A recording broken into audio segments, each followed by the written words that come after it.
So what I'm about to show you, I haven't showed you for over 2 years because I know you might not like it at first, but watch this video and tell me if you recognize anybody within about a minute. Oh,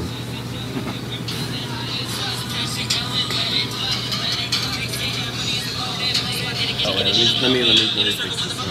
It's really somebody I know? Yeah. Oh man, I'm dying to see who this is.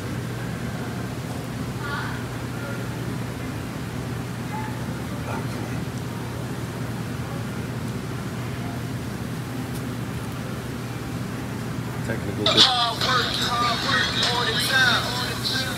Alright. It'll be soon.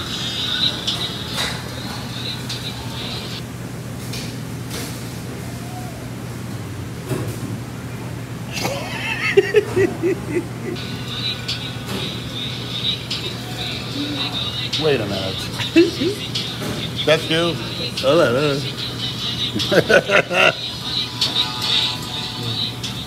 Skip or something? That's you? Hold on, just watch.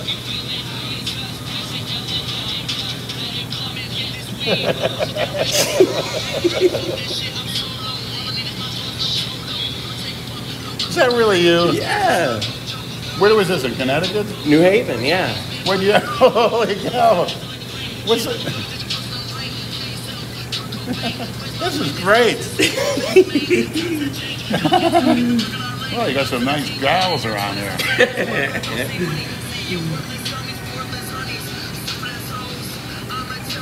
That's your real voice? Yeah. Well, I was 18 years old at the time.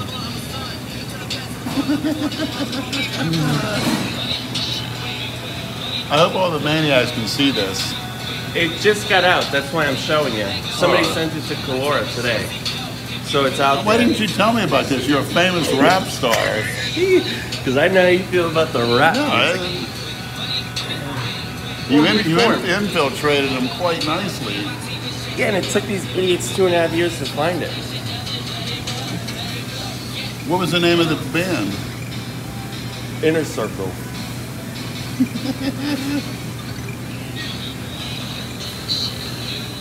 Yeah, you dwarf everybody. What's in that bottle? It's called Stunna. They sponsored the video shoot. Wow, I like those girls in there, especially that one.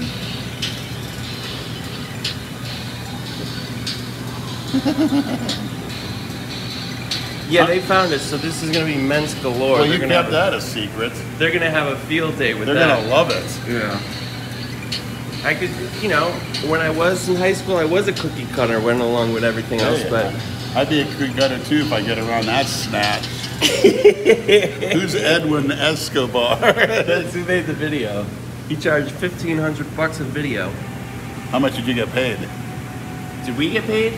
Yeah. We just, this song never got big or nothing. It should have. Look how marketable you are. We did a lot in like Manhattan, New York, a lot of shows in that area, but... I'm impressed. Did Brad see it yet? Yeah, he saw it. He saw it months ago. What did he say? I said, I don't know, I don't really want to show Lenny. He said, why? Come on. He's going to want to hunt those girls down from the video. Come on. Even with the dancing queen, I admire it. I thought it was funny, but I'm like, that's pretty good. And Brad was like, who cares? He said, that takes balls to get out there as a, you know. So how was, I mean, everybody got along with you there? We would go travel every weekend, and there was like 30 of them. They would all protect me like gold. They loved me. They loved me just because I was funny, you know, and I treated them as equals or whatever. What were their goodies of choice? Mainly for them, just alcohol, smoking, and occasional mollies. So that was exactly 10 years ago. Give or take. Yeah, that's when I was in high school. When I was in high school, I was doing concerts and stuff, so I was like the most popular kid in the area. Wow, I didn't know that. Yeah. That's pretty good. You get used to being in front of the camera. You know that Wu-Tang Clan? Yeah. You ever heard the name? Yeah. I won a contest in a performance, so I got to open up for them. Yeah. But I got, you know, they're vicious, ruthless gangsters, so that show didn't go too well, to say the least. But I mean, it was a big opportunity, you know. took guts. It's like guts to get up there in front of. So did you get ooey and gooey with any of those gals?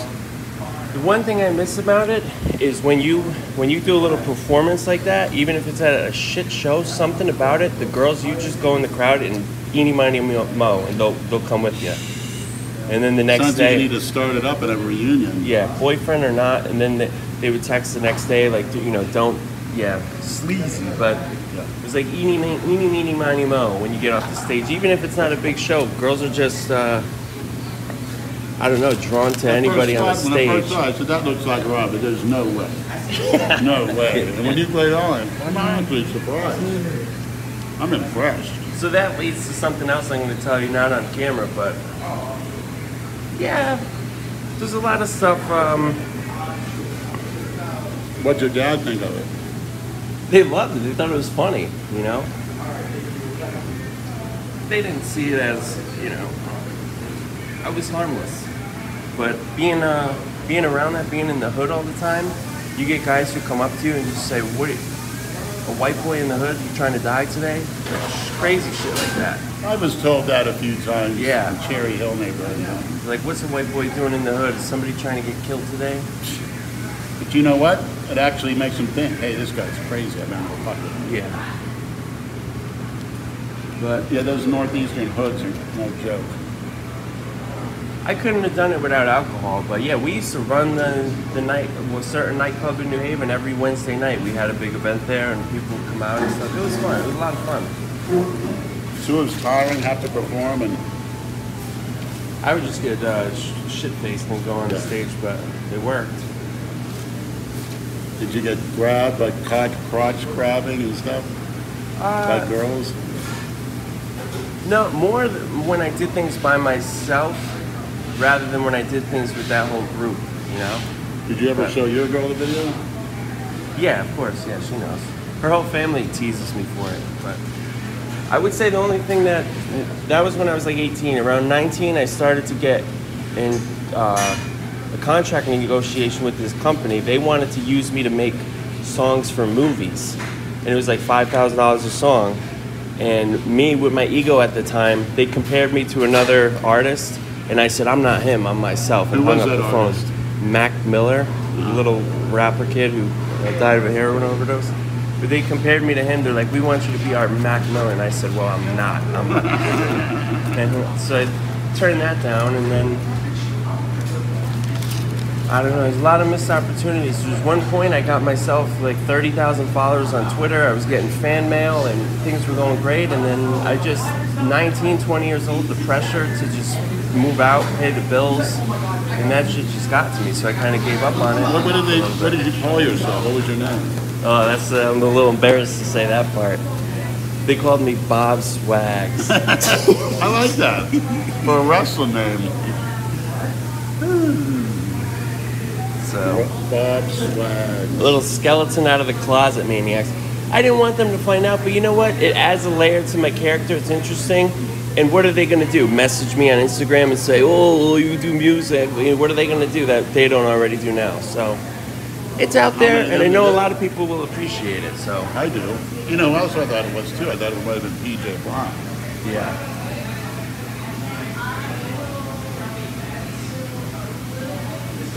2010. 2011 that was, yep. But Wasn't that long ago. you know what was the most fun was like taking the train from Connecticut to Manhattan to go record in a studio or go do photos somewhere or go How long did that take? to the train. Yeah. Like an hour and a half. Or sometimes I would go to this studio in Union City, New Jersey. So I mean, at that age, like riding the train by yourself to go do something like that, it was fun. Not only fun, but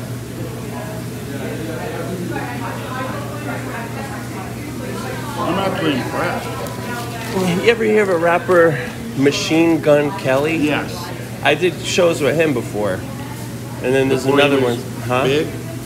What's that? He wasn't as big back then? No, he was big. He is when he just signed his contract.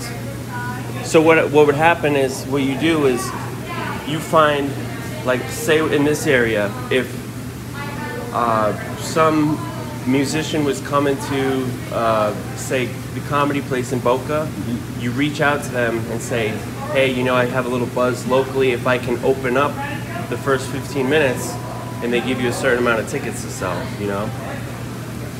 So that's exciting. I mean, at that So age, you're a performer. I didn't know that. I thought you were coming to this fresh as someone.